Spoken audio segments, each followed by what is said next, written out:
जय हिंद साथियों, आप लोगों को कुमार गुप्ता स्टडी सेंटर में स्वागत है। आज का जो हमारा चैप्टर है प्रकाश अर्थात लाइट है। इससे पहले भी हमने लाइट के ऊपर 2 वीडियो बनाया हुआ है। अगर यदि आप लाइट को अच्छी तरह से समझना चाहते हो तो उस वीडियो को अवश्य देखें। तो चलिए हम लोग लाइट के बारे में आगे पढ़ते हैं। तो आज हम लोग सबसे पहले पढ़ेंगे लेंस के बारे में कि लेंस आपका होता क्या है। तो ध्यान देना बाबू लोग, लेंस एक पारदर्शी माध्यम होता है जिसका दोनों सतह जो है आपका पारदर्शी एवं गोलीय होता है, अर्थात ट्रांसपेरेंट एवं स्फेरिकल होता है। ठीक उसी तरह से जिस तरह से आपका एक दर्पण का होता है। हमने आपको दर्पण नाम का चैप्टर में पढ़ाया था कि दर्पण जो है वो 2 तरह का होता है, एक समतल दर्पण और एक गोलीय दर्पण अर्थात स्फेरिकल मिरर। जो आपका गोलीय दर्पण है वो 2 तरह का होता है, एक अवतल दर्पण और एक उत्तल दर्पण। परंतु दर्पण और लेंस में थोड़ा सा अंतर होता है। हमने आपको बताया था कि दर्पण जो है आपका उसमें एक तरफ सिल्वर नाइट्रेट का पेंट रहता है अर्थात AgNO3 का पेंट रहता है, जिसे हम लोग मतदान का स्याही भी कहते हैं। परंतु उसका जो दूसरा सतह था वो आपका परावर्तन का काम करता था अर्थात आपका रिफ्लेक्शन का कार्य करता था। परंतु लेंस में ऐसा बिल्कुल भी नहीं होता है। इसका दोनों का दोनों जो सरफेस है आपका ट्रांसपेरेंट ही होता है, इसमें किसी तरह का कोई पेंट नहीं रहता है। जो आपका लेंस है यह भी 2 तरह का होता है, एक अवतल लेंस और एक उत्तल लेंस। अवतल लेंस की बनावट कुछ इस तरह से होता है जबकि उत्तल लेंस की बनावट कुछ इस तरह से रहता है। सबसे पहले पढ़ते हैं हम लोग अवतल लेंस के बारे में। तो जो बाबू अवतल लेंस है वो आपका अपसारी लेंस होता है अर्थात डाइवर्जिंग लेंस होता है। ये क्या करता है कि जो भी आपका लाइट का जो रेज होता है उसको स्प्रेड करने का काम करता है अर्थात तो फैलाने का काम करता है। जबकि जो आपका उत्तल लेंस होता है वो आपका अभिसारी लेंस होता है अर्थात कन्वर्जिंग लेंस होता है। जो भी आपका लाइट का जो रेज होता है उसे कलेक्ट करने का काम करता है अर्थात वह लाइट की किरणों को इकट्ठा करने का काम करता है। हमने आपको यहाँ पर साफ साफ नोट में बता दिया है जो लेंस जो है आपका दर्पण के जस्ट विपरीत होता है। हमने दर्पण में आपको बताया था कि जो आपका अवतल जो दर्पण था वो आपका अपसारित नहीं था बल्कि अभिसारित था, वो आपका डाइवर्जिंग नहीं था बल्कि वो कन्वर्जिंग था। जो आपका जो उत्तल दर्पण था वो आपका अभिसारी अर्थात कन्वर्जिंग न होकर के आपका क्या था, अपसारी था अर्थात वो डाइवर्जिंग था, है ना। इसलिए हमने आपको साफ साफ बता दिया है कि जो लेंस है वो जो है आपका दर्पण के एकदम से अपोजिट होता है। तो चलिए हम लोग और आगे स्टडी करते हैं लेंस के बारे में। तो अब हम लोग पढ़ते हैं लेंस की क्षमता के बारे में, यानी कि उसकी शक्ति के बारे में। तो पावर ऑफ लेंस क्या होता है बाबू? तो लेंस की क्षमता हमें यह बताती है कि लेंस जो है आपका कितना अभिसारी है या फिर कितना अपसारी है।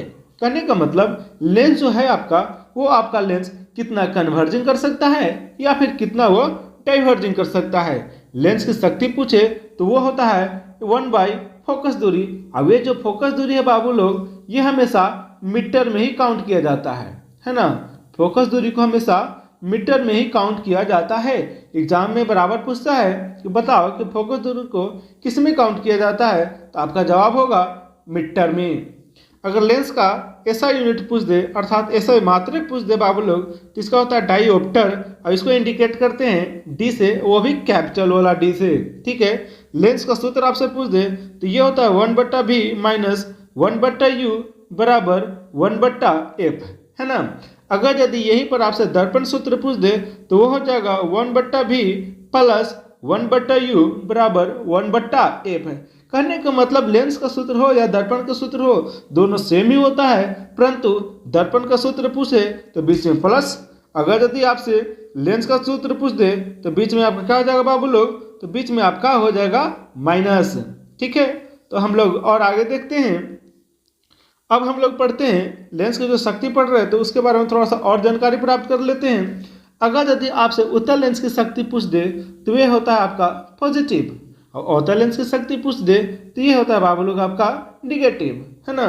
और साफ साफ हमने यहाँ आपको बताया है नोट में कि दर्पण हो या लेंस हो, दर्पण हो या लेंस हो, दोनों की शक्ति आपस में बराबर होती है। कहने का मतलब मेरा ये है बाबू, अगर उत्तल लेंस की शक्ति पूछे या फिर उत्तल दर्पण की शक्ति पूछे दोनों आपका पॉजिटिव ही होता है। अवतल लेंस की शक्ति पूछे या अवतल दर्पण की शक्ति पूछे दोनों आपका नेगेटिव ही होता है। नोट में हमने साफ साफ लिखा है कि दर्पण हो या लेंस हो, दोनों की शक्ति आपस में बराबर होते हैं। अब हम लोग पढ़ते हैं लेंस का आवर्धन अर्थात मैग्निफिकेशन ऑफ लेंस। इसको इंडिकेट करते हैं बाबू लोग हम लोग छोटा वाला एम से, ठीक है। तो लेंस का आवर्धन हमें यह बताता है कि कोई वस्तु का जो प्रतिबिंब है उस वस्तु से कितना गुना बड़ा बनता है। क्या बताता है लेंस का आवर्धन? कि किसी वस्तु का प्रतिबिंब उस वस्तु से कितना गुना बड़ा बनता है। अर्थात m बराबर प्रतिबिंब की ऊंचाई बट्टा वस्तु की ऊंचाई, यानी कह सकते हैं हाइट ऑफ इमेज बट्टा हाइट ऑफ ऑब्जेक्ट। m बराबर क्या हो जाएगा बाबू? तो v बाई यू। m बराबर क्या हो जाएगा आपका? v by you. अगर लेंस का आवर्धन पूछे तो m बराबर v बाई यू।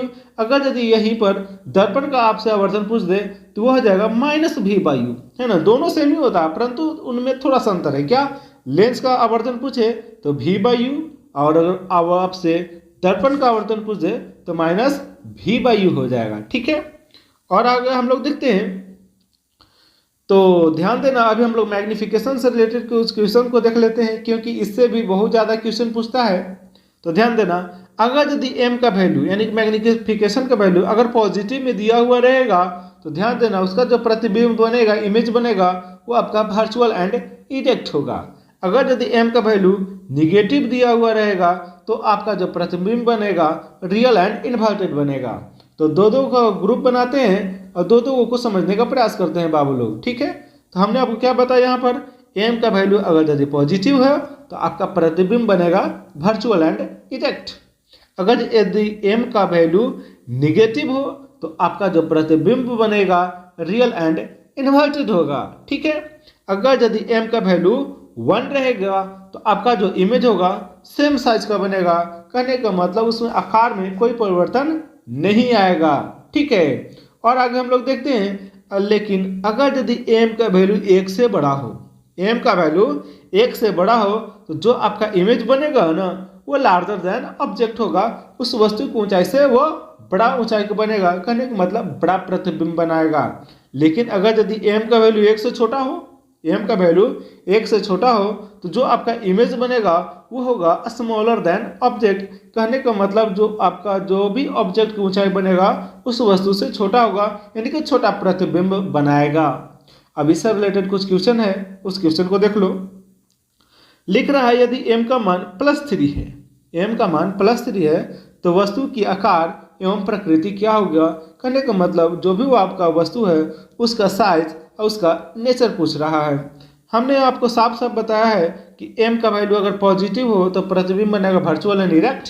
यहाँ m का वैल्यू पॉजिटिव में दिया हुआ नहीं कि +3 है तो नेचर कहा जाएगा इसका वर्चुअल एंड इरेक्ट। इसका साइज क्या हो जाएगा बाबू लोग, m का वैल्यू अगर 1 रहता तो समान आकार का बनता है, सेम साइज होता, लेकिन 1 से क्या यहाँ पर ज्यादा है तो जो आपका इमेज बनेगा क्या होगा, larger than object, larger than object हो जाएगा, ठीक है। एक क्वेश्चन आप लोगों के लिए है, इस क्वेश्चन को आप लोग बना करके कमेंट में अवश्य कमेंट बॉक्स में कमेंट करेंगे बाबू लोग। तो क्वेश्चन पूछ रहा है कि m का वैल्यू अगर यदि -4 है तो आपका जो इमेज बनेगा उसका साइज और उसका नेचर क्या होगा। इसका जवाब आप लोग कमेंट बॉक्स में अवश्य देंगे। और आगे हम लोग पढ़ते हैं, अब हम लोग देखते हैं कॉम्बिनेशन ऑफ लेंस, लेंस का संयोजन। अगर यदि इसका कुल शक्ति पूछेगा, किसका कुल शक्ति, तो लेंस का कुल शक्ति पूछेगा, यानी पी टोटल बराबर क्या आ जाएगा बाबू लोग, इसका पी टोटल बराबर हो जाएगा P1 + P2 + P3 + dot dot dot Pn। क्या हो जाएगा, पी टोटल बराबर P1 + P2 + P3 + P3 + dot dot dot dot Pn हो जाएगा। लेकिन कुल आवर्धन पूछ दे, यानी कि कुल मैग्निफिकेशन पूछ दे, यानी कि मैग्निफिकेशन टोटल पूछ दे, तो इसका हो जाएगा बाबू आपका तो m1 × m2 × m3 × dot dot dot dot mn, ठीक है।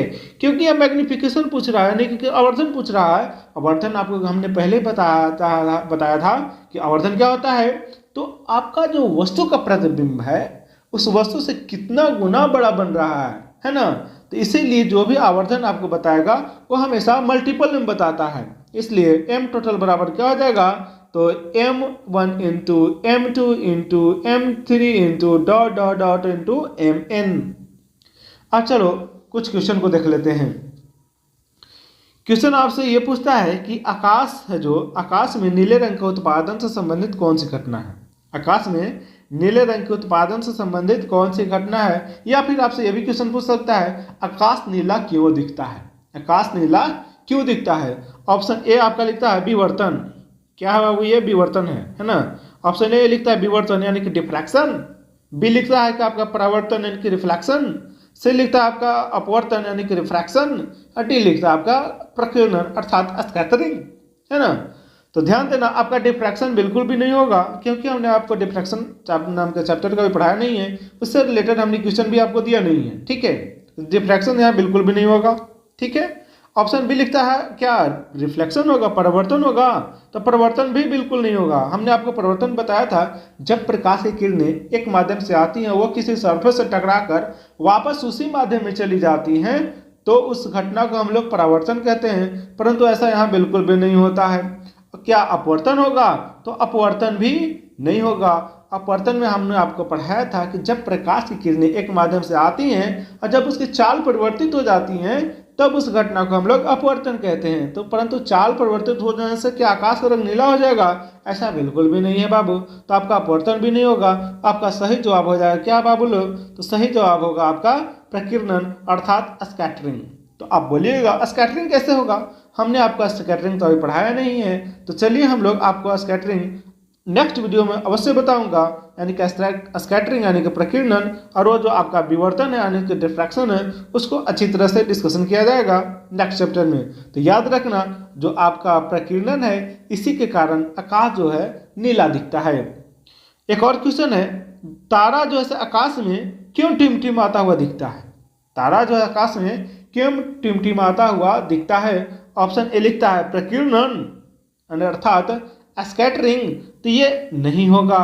अपवर्तन, तो हाँ बिल्कुल ये सही है। आकाश में तारा जो है अपवर्तन के घटना के कारण ही वो क्या होते हैं, टिमटिमाते हुए नजर आते हैं। हमने आपको पहले बताया था, जब प्रकाश की किरण एक माध्यम से आती है, उसकी चाल परिवर्तित हो जाती है, उसी घटना को तो हम लोग अपवर्तन कहते हैं। तो जब उसकी चाल परिवर्तित हो जाती है ना बाबू, इसी कारण से हमारा जो तारा जो है टिमटिमाता हुआ नजर आता है। यहाँ परावर्तन भी नहीं होगा और ना ही आपका विवर्तन यानी कि डिफ्रैक्शन होगा। ठीक है, तो तारा आकाश में क्यों टिमटिमाता है, तो अपवर्तन के कारण।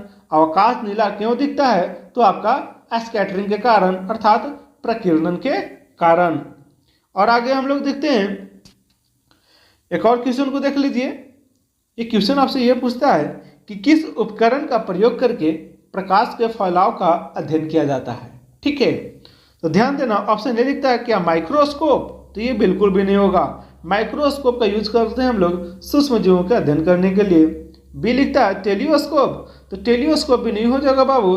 ये हम लोग स्पेस से रिलेटेड कुछ वस्तुओं को खोज करने के लिए या किसी वस्तु को देखने के लिए हम लोग यूज करते हैं, ये भी नहीं होगा। आपका सी लिखता है स्पेक्ट्रोस्कोप, तो ये बिल्कुल भी सही होगा आपका, है ना। यानी कि प्रकाश के फैलाव के अध्ययन के लिए हम लोग किसका यूज करते हैं बाबू, तो आपको स्पेक्ट्रोस्कोपी का ही यूज करते हैं। और आपका डी लिखता है ओडोमीटर, तो ओडोमीटर भी नहीं होगा। ओडोमीटर आपका गाड़ी में होता है, आप बाइक वगैरह चलाते हो तो इस तरह से आपको देखते होंगे, है ना। बाइक में स्पीड बताने के लिए कुछ आपका एक उपकरण लगा रहता है ना।